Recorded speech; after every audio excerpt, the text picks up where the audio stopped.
In the last video, I went over the development of my 6-bit shift register. Today, I will be going over the additions I've made as well as the process of getting there. First, I knew I needed some sort of switching circuit similar to the one shown here in my motor drives book. Initially, I thought I could get away with using transistors. I could not. They did not function the way that I thought they would, and after doing some research into PN junctions, I scrapped the idea and moved on. Typically, you would want to use insulated gate bipolar transistors, or IGBTs for short, but we will get into those a little bit later.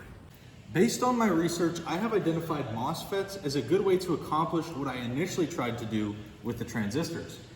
Here, if the gate voltage is 0, there is no connection between S and D.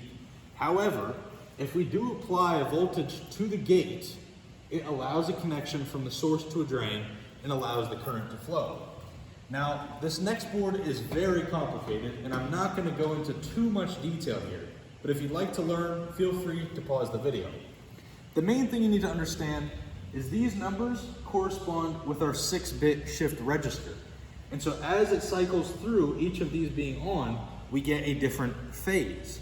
So for instance, if we have 1, 6, and 2 on or closed, it will allow current to flow through 1, through A, through our motor, bear with me, and then go back up through both B and C through 6 and 2. I know that's a lot, you don't have to understand it, but if you want to, feel free to pause. After adding the MOSFETs into the circuit from the last video, you can see what resembles a sine wave on our phase A. If I increase the frequency of our switching circuit, you can see that sine wave gets compressed. Now, if I add in the B phase, you can see the relationship between the two. As one of them is falling, the other one is in the process of rising, and this repeats over and over again. The next step in this process will be to make our voltage source variable so we can increase the voltage with the frequency.